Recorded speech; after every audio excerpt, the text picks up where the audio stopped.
आकाशवाणी देहरादून से प्रस्तुत है प्रादेशिक समाचार। पहले मुख्य समाचार। न्यायमूर्ति रितु बहारी ने उत्तराखंड उच्च न्यायालय के मुख्य न्यायाधीश के रूप में शपथ ली। राज्य मंत्रिमंडल ने प्रदेश में गढ़वाली, कुमाऊनी और जौनसारी फिल्में बनाने वाले निर्माताओं के लिए सब्सिडी 8 गुना बढ़ाई। मुख्यमंत्री पुष्कर सिंह धामी ने कहा, पिछले करीब 2.5 साल में राज्य सरकार ने विभिन्न पदों पर युवाओं को रोजगार दिया है। डीजीजीआई ने पिछले वर्ष अप्रैल से दिसंबर के बीच 18,000 करोड़ रुपए के इनपुट टैक्स क्रेडिट मामलों का पता लगाया और 98 गिरफ्तारियां की। और राज्य के ऊंचाई वाले पर्वतीय हिस्सों में मध्यम से भारी बारिश और मैदानी इलाकों में बारिश का दौर जारी है। नमस्कार, दोपहर समाचारों के साथ मैं प्रियंका मलिक। और अब समाचार विस्तार से।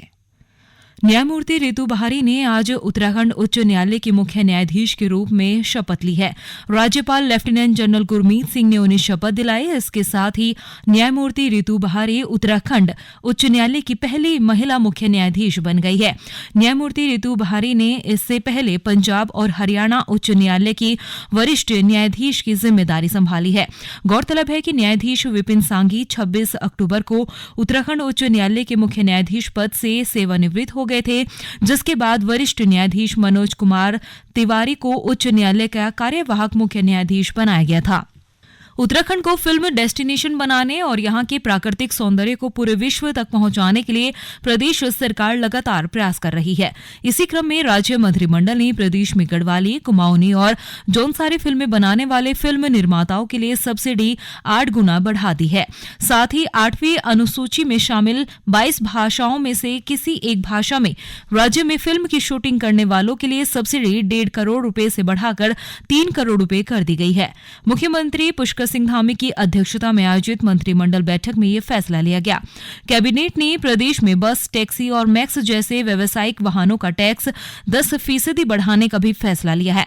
पूर्व में वाहनों के टैक्स में हर साल 5% बढ़ोतरी का फैसला लिया गया था, लेकिन कोरोना के कारण वर्ष 2020 से ये बढ़ोतरी नहीं हो पाई थी। वहीं समान नागरिक संहिता को लेकर कैबिनेट में कोई चर्चा नहीं हुई है। इसका प्रस्ताव 6 फरवरी को होने वाली मंत्रिमंडल बैठक में आने की संभावना है। मुख्यमंत्री पुष्कर सिंह धामी ने कहा है कि उनके मुख्यमंत्री बनने के बाद प्रदेश में भर्ती प्रक्रिया में बदलाव आया है। उन्होंने कहा कि पिछले 2 साल में राज्य सरकार को विभिन्न पदों पर युवाओं को रोजगार दिया। आज देहरादून में उत्तराखंड परिवहन निगम के तहत मृत आश्रित और परिवहन विभाग के अंतर्गत सहायक लेखाकारों को नियुक्ति पत्र वितरण किए गए, जहां पर मुख्यमंत्री पुष्कर सिंह धामी ने ये बातें कही है। मैंने जब मुख्य सेवक के रूप में काम करना शुरू किया, तब से आप सभी ने महसूस किया होगा कि जो भर्ती प्रक्रियाएं हैं वो उसमें बहुत व्यापक बदलाव हुआ है। कैलेंडर चाहे लोक सेवा आयोग का हो, चाहे UKSSC का हो, दोनों में तेजी से भर्तियां हुई हैं।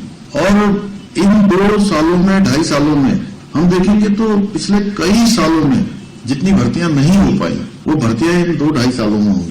और ये पारदर्शिता बेहतर तरीके से उन्हें कहीं न कहीं प्रतियोगिताओं में आने के लिए प्रेरित करती हैं, उनके मनोबल को बढ़ाती हैं।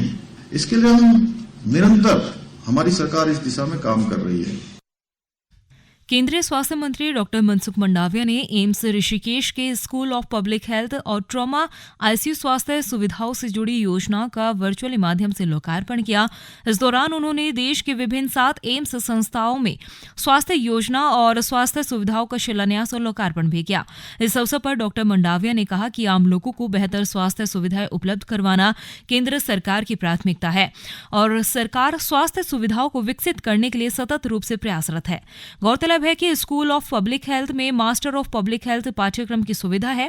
ये 2 वर्षीय पाठ्यक्रम है। इस पाठ्यक्रम में सामुदायिक स्वास्थ्य बीमारियों की वृहद स्तर पर रोकथाम, प्रबंधन, स्वास्थ्य योजनाओं का मूल्यांकन, स्वास्थ्य में सामाजिक कारकों का व्यापक अध्ययन और उनकी रोकथाम के लिए योजना तैयार करना भी शामिल है। वहीं संस्थान के ट्रॉमा सेंटर में न्यू ट्रॉमा ICU को भी विकसित किया गया है। गंभीर रूप से बीमार और दुर्घटना के रोगियों सहित पॉलीट्रॉमा में रोगी, बंदूक की गोली से घायल, चाकू और छुरे लगने वाली चोटें, रीढ़ की हड्डी की चोट और सिर की चोट जैसे गंभीर रोगियों का इसमें इलाज शामिल किया गया है। उत्तराखंड के पूर्व मुख्य सचिव सुखबीर सिंह संधू को केंद्र सरकार में लोकपाल सचिव बनाया गया है। केंद्रीय कैबिनेट की नियुक्ति समिति की मंजूरी के बाद उनकी नियुक्ति का आदेश जारी कर दिया गया है। डॉक्टर संधू 31 जनवरी को राज्य के मुख्य सचिव पद से सेवानिवृत्त हो गए थे। वो करीब 2.5 साल उत्तराखंड के मुख्य सचिव रहे। ये समाचार आकाशवाणी के देहरादून केंद्र से प्रसारित किए जा रहे हैं।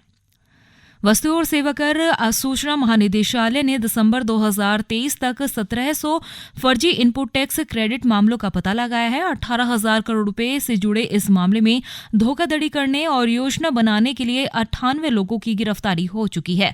वित्त मंत्रालय ने एक बयान में कहा है कि महानिदेशालय ने उन्नत तकनीकी उपकरणों की सहायता से डेटा विश्लेषण के आधार पर इन मामलों को सुलझाया है, जिससे कर चोरी करने वालों की गिरफ्तारी की गई है। मंत्रालय ने बताया कि ये जालसाज व्यक्तियों को अपना निशाना बनाकर नकली फर्म और कंपनियों के निर्माण के लिए उनके दस्तावेजों को बिना उनकी जानकारी और सहमति के इस्तेमाल किया करते थे।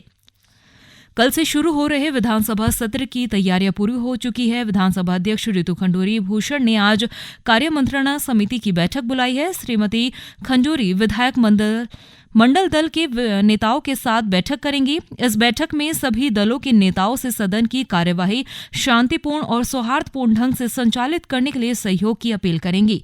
गौरतलब है कि कल से विधानसभा का सत्र शुरू हो रहा है और इसके 8 फरवरी तक चलने की संभावना है। राज्य विधानसभा सत्र को देखते हुए विधानसभा परिसर के आसपास 300 मीटर के दायरे में धारा 144 लागू कर दी गई है। राज्य के अधिकतर हिस्सों में आज हल्की से मध्यम बारिश हो रही है। ऊंचाई वाले पर्वतीय क्षेत्रों में हिमपात की भी खबरें हैं। इस बीच मौसम विभाग ने 2500 मीटर से अधिक ऊंचाई वाले पहाड़ी हिस्सों में मध्यम से भारी बर्फबारी का भी अनुमान जताया है। विभाग ने राज्य के अन्य हिस्सों में ओलावृष्टि और बारिश की संभावना भी जताई है। मौसम विज्ञान केंद्र देहरादून से प्राप्त जानकारी के अनुसार राज्य के विभिन्न हिस्सों में कल भी हल्की बारिश हो सकती है। वहीं दूसरी ओर जनवरी में ठंड और कोहरे के कारण गेहूं की फसल को काफी लाभ भी पहुंचा है। साथ ही इस महीने हुई बारिश और बर्फबारी फसल और बागवानी के लिए काफी फायदेमंद साबित हुई है। हालांकि कई हिस्सों में ओलावृष्टि से फसल और बागवानी को नुकसान भी पहुंचा। उधमसिंह नगर जिले में 1,08,000 हेक्टेयर पर गेहूं की फसल खड़ी है और इस महीने में हो रही बारिश किसानों के लिए लाभकारी साबित हुई है। जिले के मुख्य कृषि अधिकारी डॉक्टर A.K. वर्मा ने बताया कि जिले में 1,39,000 हेक्टेयर भूमि पर विभिन्न फसलें लगाई गई है और लगभग सभी फसलों के लिए बारिश होना फायदेमंद है। विगत दिनों हमारी बारिश हुई है कि इसको किसान भाइयों को बहुत लंबे समय से इंतजार था, क्योंकि आप अवगत हैं कि इस बार सर्दियों में कोई बारिश नहीं हुई है। ये हमारे जनपद में पहली बारिश हुई है। इसके द्वारा जो हमारी फसलें हैं रबी में, उसका संजीवनी का काम करेंगे। इसमें मुख्यतः हमारे जो जनपद में गेहूं के साथ साथ अन्य सीरियल्स क्रॉप्स हैं। इसके साथ बगीचों में जो हमारे फलदार वृक्ष लगे हुए हैं, इनमें की धुलाई का भी काम हो गया इस पर बारिश से आने से, जिससे कि वातावरण शुद्ध हो गया है। जो गंदगी डस्ट थी वो नीचे आ गई, जिसकी वजह से फोटोसिंथेसिस भी बहुत अच्छा होगा, जिससे कि उत्पादन का इस पर असर जरूर पड़ेगा। आज विश्व कैंसर दिवस मनाया जा रहा है। इस दिवस का उद्देश्य शिक्षा और जागरूकता बढ़ाकर प्रत्येक वर्ष करोड़ों लोगों को मौत से बचाना है। कैंसर दिवस इस घातक बीमारी के विरुद्ध कार्रवाई करने के लिए विश्व भर में लोगों और सरकारों को प्रेरित करता है। विश्व में कैंसर से सबसे ज्यादा मृत्यु होती है। विश्व में हर दिन होने वाली 6 मृत्यु में से 1 मृत्यु कैंसर से होती है।